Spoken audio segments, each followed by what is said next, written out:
I met Lidia Reguerin through my involvement with the church.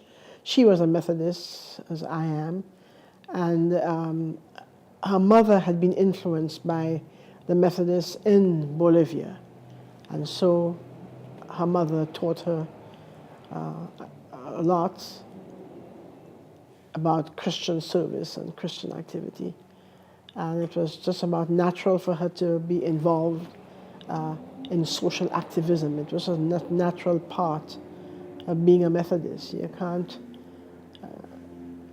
love God and not serve your neighbor. The two things go hand in hand. And so spent a lot of time moving from church to church, group to group throughout Northern California, talking about Bolivia and the mission of the church as she experienced it. And that's how I got to know her.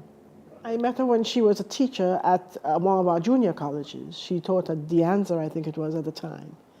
And she noted that among her students, she taught ESL, English as a Second Language, and among her students, there were very few Hispanics or Latinos. I'm not quite sure what the correct terminology is at this point, but Latinos maybe. They were mostly Vietnamese and Chinese and a few other nationalities, but very few Mexicans, very few Latin Americans. And she couldn't understand why. And that was one of the motivating forces to start her own school, to make a safe place. And we had been good friends until she passed away a year or so ago. Yeah.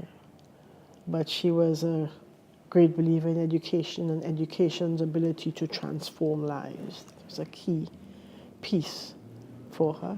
And she had been influenced deeply by the Brazilian philosopher Paulo Freire and his ideas. And she had seen him in, I think, Chile, and met him again at Stanford when she was a student there, a graduate student there.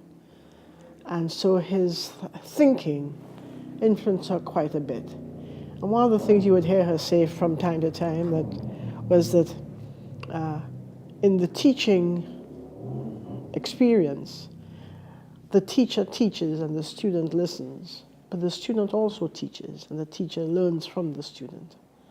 And so it's a reciprocal arrangement. It's not the empty vessel being filled by the teacher. The student is not the vessel just being filled by the teacher with content of one sort or another. But the fact that we both learn from each other was an important piece. That students bring their assets and their experiences and their own knowledge to the table. And part of good teaching is to acknowledge that and to use that to build on. Most of our students here are adults, and so she had a very, she was very sensitive to the needs of adults, that many of our immigrants come having traversed long distances, perilous journeys, difficult life situations, and we were to be sensitive to that reality as they came to us.